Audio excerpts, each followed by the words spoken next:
Kita selama ini ditipu, dan ada fakta mengerikan yang selama ini disembunyiin sama pemerintah. Gue mau kasih analogi simpel ya. Ibarat ada satu ruangan yang isinya 10 pengangguran, yang secara net worth itu 0. Tiba-tiba orang ke-11 masuk ke ruangan itu dan orang itu Elon Musk. Jadi, secara statistik, rata-rata kekayaan per orang di ruangan itu miliaran dolar. Tapi realitanya 10 orang itu lebih kaya atau enggak? Enggak, ya masih miskin, masih 0. Nah itu problemnya sama statistik ekonomi. Nah kebohongan yang kedua menurut gue itu adalah inflasi. Secara rutin pemerintah tuh kasih report kira-kira inflasi Indonesia tuh segini atau namanya CPI. Tapi realitanya orang yang di lapangan, misal kalian tinggal di Jakarta atau bahkan di kota-kota lain, kalian tahu inflasinya sebenarnya nggak segitu. Rasanya kayak gaji yang kita terima ngos-ngosan sama biaya-biaya yang biasanya kerasa naik lebih cepat dibanding laporan dari pemerintah. Ujung-ujungnya yang bikin gue kaget dan bikin gue ngerasa kenapa 2025 dan 2026 itu berat untuk mayoritas orang, itu pas gue lihat data tabungan. Ini cara ngukur kesejahteraan rakyat atau taraf hidup rakyat itu dengan ngelihat tabungannya dia. Menambah nggak nih tahun ke tahun? Artinya income dia bisa mengikuti inflasi dari pengeluarannya. Tahun lalu itu tahun dimana savings rate atau persentase menabung dari pendapatan itu paling rendah dalam sejarah. Kenapa berat? Karena 2025 itu tahunnya dimana bensin atau tabungannya masyarakat itu udah mulai habis. Makanya muncul fenomena yang namanya mantap makan tabungan atau rojali, rombongan jarang beli. Dan ini tuh kerasa. Cuma kalau kalian lihat foto itu lagi yang tadi, kalian lihat yang paling kanan. Untuk rekening yang paling atas, kekayaannya naik dan drastis dibanding kaum-kaum lain dari menengah sampai bawah. Simpelnya gini deh, 10% populasi Indonesia itu pegang hampir 80% dari kekayaan nasional.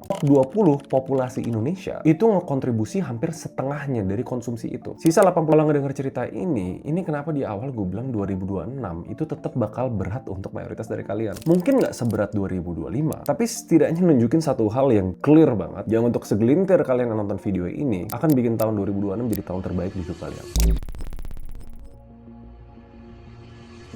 2026 itu yang gue bilang sebagai K-shape economic recovery. Jadi recovernya tuh bentuknya tahun seleksi. Ada beberapa orang, beberapa industri yang bakal masuk ke sumbu atas dan dia bakal dapat kekayaan yang luar biasa banyak. Tapi untuk mayoritas orang bakal ke bawah. Agak susah sekarang untuk di tengah. Kita lihat middle class itu nggak ada harapan untuk bisa menaik dalam beberapa tahun ini. Belum ada stimulusnya. Karena gue lihat 2026 itu cuma 1 tahun dan nggak bisa ngeputar balik apa yang udah terjadi dari 2005 dan 10 tahun sebelumnya. Yang jadi masalah utama setelah gue pikir-pikir bukan sekedar jumlah lapangan pekerjaan, tapi kualitas dari lapangan pekerjaan itu. Sektor manufaktur yang harusnya menyerap banyak lapangan pekerjaan dan jadi batu loncatan atau tangga kecil untuk orang pelan-pelan naik income. Saya juga belajar ada konsep yang makin kuat di era digital ini, namanya self-fulfilling prophecy. Yang harus kita lakuin kalau menerima pil pahit ini adalah jangan pesimis, tetap optimis tapi realistis. Karena self-fulfilling prophecy itu semakin semua orang percaya bahwa akan terjadi sebuah krisis akan terjadi.